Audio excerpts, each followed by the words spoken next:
మన inner peace YouTube ఛానల్లో awareness, ఎరుక, జాగృతి సెషన్స్‌లో ఈరోజు ఎపిసోడ్‌కి మీ అందరికీ స్వాగతమండి. సో, మనం ప్రస్తుత క్షణంలో ఎరుకతో ఉండాలి. ప్రస్తుత క్షణంలో జీవించాలి అని చెప్పుకుంటున్నాం కదా! ఇది చాలా కష్టమైనదే. కానీ అసాధ్యం మాత్రం కాదు. ప్రాక్టీస్‌తో సాధించొచ్చు. అయితే ఈ ప్రస్తుత క్షణంలో ఉండటమంటే మన చుట్టూ జరిగే వాటిని మనం గమనించడం కాకుండా, మన లోపల మన శరీరాన్ని, మన ఆలోచనలను, మన మనోవికారాలను మనం గమనిస్తూ ఉండాలి క్షణక్షణానికి. అదే ప్రస్తుత క్షణంలో ఉండటం అనమాట. మరి మనం ఎక్కడుంటున్నామో అక్కడ హాజరుగా ఉండాలి. మనం ఏ పని చేస్తున్నామో ఆ పని మీద మన శ్రద్ధ ఉండాలి. ఆ పని చేస్తున్నప్పుడు మనల్ని మనం గమనించుకుంటూ మన శరీరంలో, మన ఇల్లు అయిన మన శరీరంలో హాజరుగా ఉండాలి. లేకపోతే దాన్నేమంటాము? నిద్ర అంటాము. ప్రస్తుత క్షణంలో ప్రెజెంట్‌గా హాజరుగా ఉండకపోవడం, ఇంకెక్కడో ఉండటం. ఇదే నిద్ర అంటే. అయితే ఇలా హాజరుగా లేకపోవడం వల్ల ఎలాంటి సిట్యుయేషన్స్‌ని మనం ఫేస్ చేస్తూ ఉంటాము అన్నదానికి ఓషో మనకొక ఎగ్జాంపుల్ చెప్తున్నారిక్కడ.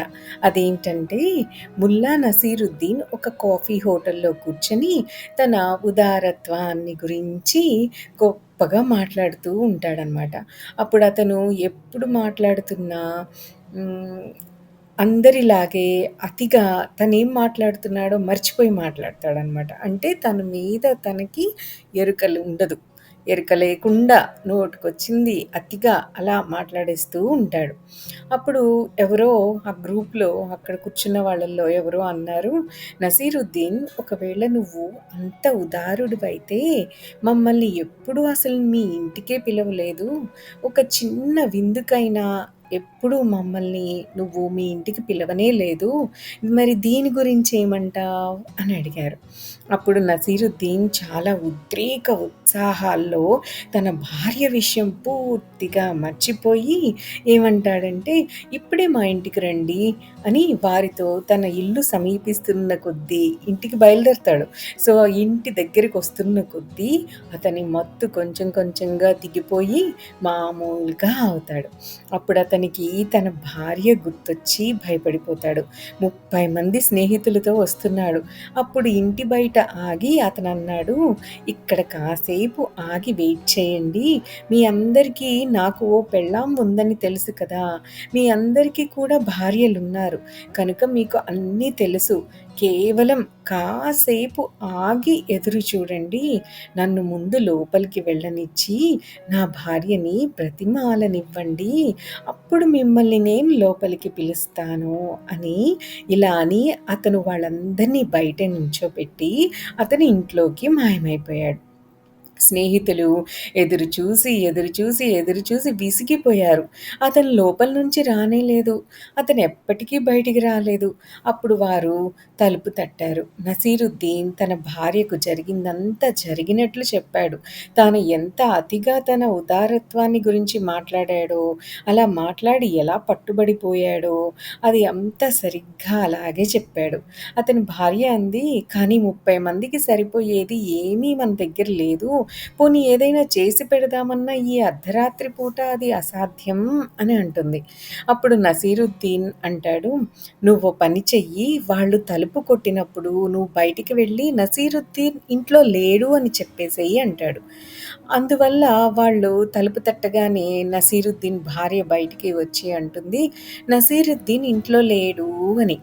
వాళ్ళన్నారు, "ఇది చాలా ఆశ్చర్యం. అతను మాతోనే వచ్చాడు. తర్వాత మమ్మల్ని ఇక్కడ ఉండమని చెప్పి అతని ఇంటి లోపలికి వెళ్ళాడు. మళ్ళీ అతను బయటికి వచ్చినట్లు మేమెవ్వరమూ చూడలేదు. ఈ ఇంటి గుమ్మం ముందే మేము ఎదురు చూస్తున్నాం. 30 మంది కళ్ళు కప్పి అతనెలా బయటికి వెళ్తాడు? అతను లోపలే ఉండి తీరాలి. మీరింట్లోకి వెళ్ళి అతన్ని కనుక్కోండి. అతని ఇంట్లోనే ఎక్కడో దాక్కొనుంటాడు" అంటారు. అతని భార్య లోపలికి వెళ్ళింది. ఆమె భర్త ముల్లాని అడిగింది, "ఇప్పుడేం చేయాలి" అని. నసీరుద్దీన్ మళ్ళీ ఎరుకను కోల్పోతాడు. ఉద్రేక ఉత్సాహాలతో అంటాడు, "ఉండు, కాసేపు ఆగు. అతను అని అతను అప్పుడు బయటికొచ్చేసి అంటాడు, "మీరలా అనడంలో ఏమిటసలు మీ ఉద్దేశం? అతను ఇంటి పెరటి తలుపులో నుంచి బయటికి వెళ్ళి ఉండొచ్చు కదా! మీ ముందు నుంచే వెళ్ళాలా?" అంటాడు. అది చెప్పాల్సింది అతని భార్య కదా! అతనే వచ్చి, "నసీరుద్దీన్ ఇంట్లో లేడు. మీరేంటి ఇంటి గుమ్మం ముందు నుంచే ఎళ్ళాలా? పెరట్లో నుంచి ఎళ్ళుంటాడు కదా! అలా అనుకోవచ్చు కదా! అలా ఎందుకు అనుకోవట్లేదు?" అని అతనే వచ్చి అడిగేశాడు. ఇది ఎరుక లేకపోవడం అంటే. ఆ క్షణంలో జీవించకపోవడం అంటే. అతన్ని అతను గమనించుకోలేకపోవడం అంటే ఇదే. నిద్రలో ఉండటం అంటే ఇదే అనమాట. ఇది పాజిబుల్లే కదా! నసీరుద్దీన్ పూర్తిగా తనని తాను మర్చిపోయాడు. తర్కంలో జరిగేదే ఇది. అతను ఆ తార్కికంలో తనని తాను పూర్తిగా మర్చిపోయాడు. తర్కం సరైనదే, వాదం సరైనదే. కానీ అలా అనడంలో మన ఉద్దేశ్యం ఏమిటి? మనం ఆ వీధి వాకిటి ఎదురు చూస్తున్నాం. అంటే ఆహ్, అలా అనడంలో మీ ఉద్దేశ్యం ఏంటి? మీరు వీధి వాకిటి ఎదురు చూస్తున్నారు. అతను పెరటి ద్వారం ద్వారా బయటికి వెళ్ళి ఉంటాడు అని అర్థం కదా! కానీ తర్కం సరైనదే కానీ నసీరుద్దీన్ తన గురించి తనే చెప్తున్నానన్న విషయం ఇక్కడ పూర్తిగా మర్చిపోయాడు. అదే తర్కం. అతను వీధి గుమ్మంలో నుంచే రావాలనేముంది? పెరట్లో నుంచి బయటికెళ్ళిపోయి ఉంటాడు అని అతని భార్య చెప్తే అది అక్కడ సరిపోయేది ఆ తర్కం. కానీ అతనే నసీరుద్దీనే వచ్చి, "నసీరుద్దీన్ వీధి గుమ్మంలో నుంచే బయటికెళ్ళాలా? పెరట్లో నుంచి వెళ్ళకూడదా?" అని తర్కిస్తే అది ఎట్లా పాజిబుల్ అవుతుంది? సో, అతను తనని తాను మర్చిపోయాడు. నిద్రలోకి వెళ్ళిపోయాడు. మనం హాజరుగా లేము అంటే ఇలాగే జరుగుతూ ఉంటుంది. మనం ఈ లోకంలో గానీ, లేక మనకు మనం గానీ హాజరుగా లేము అంటే ఇట్లాగే జరుగుతూ ఉంటుంది. ఇదే నిద్ర. అలాంటప్పుడు మనం అసలెలా వినగలం? మనం ఎలా చూడగలం? మనం ఎలా అనుభూతి పొందగలం? ఒకవేళ మనం ఇక్కడ, ఇప్పుడు ఉండకపోతే అప్పుడు అన్ని తలుపులు మూసేసుంటాయి కదా! మరి మనం ఒక మరణించిన వ్యక్తితో సమానమే కదా! మనం సజీవంగా లేనట్లే కదా! మనం ఈ పని చేస్తూ ఇక్కడ లేము అంటే మనం అక్కడ సజీవంగా లేనట్లే. అంటే మరణించిన వ్యక్తితో సమానం. అందుకే జీసస్ మళ్ళీ మళ్ళీ అతన్ని వినేవారికి చెప్పేవారు ఏమని? "ఒకవేళ మీకు చెవులుంటే నా మాట వినండి. ఒకవేళ మీకు కళ్ళుంటే నన్ను చూడండి" అని. అంటే మనల్ని మనం గమనిస్తూ ప్రస్తుత క్షణంలో ఉంటూ ఉండాలి అని దాని అర్థం. హెరాక్లిటస్ చాలామందిని ఎవరైతే వింటారో కానీ ఆలకించరో అలాంటి వారిని చూసి ఉంటారు అని అంటూ ఉంటారు. ఏమంటున్నారు? ఎవరైతే వింటారో కానీ ఆలకించరో అలాంటి వారు కూడా ఉంటారు అని. ఎవరైతే చూస్తారో కానీ చూడలేకపోతారో అలాంటి వారిని కూడా చూసే ఉంటారు అంటారు హెరాక్లిటస్. ఎందుకంటే వారు వారి ఇళ్ళు అంటే వారి శరీరాలు పూర్తిగా ఖాళీగా ఉంటాయి. అలాంటి వారిని చాలామందిని హెరాక్లిటస్ చూసి ఉంటారు. ఇంటి యజమాని ఇంట్లో లేడు. కళ్ళు చూస్తూ ఉంటాయి, చెవులు వింటూ ఉంటాయి. కానీ ఆ కళ్ళకు, ఆ చెవులకు సంబంధించిన యజమాని ఇంటి లోపల, ఆ శరీరం లోపల ఉండడు. కళ్ళు కేవలం కిటికీల్లాంటివే. మనం వాటిల్లో నుంచి చూస్తే తప్ప అవి వాటికవి చూడలేవు కదా! కిటికీ ఎలా చూడగలదు? మరి మనం ఆ కిటికీ దగ్గర నిల్చుంటే అప్పుడు మాత్రమే మనం చూడగలం. ఎలా? కన్ను కేవలం ఓ కిటికీ. అది అనుభూతి పొందలేదు.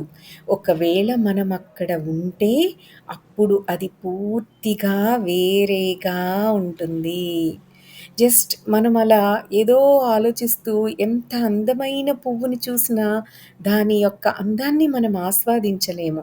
ఎప్పుడైతే మనం ఎరుకతో ఆ పువ్వుని చూస్తున్నామన్న ఎరుకతో ఆ పువ్వుని చూసినప్పుడు మాత్రమే దాని యొక్క అందాన్ని మనం పూర్తిగా ఆస్వాదించగలం.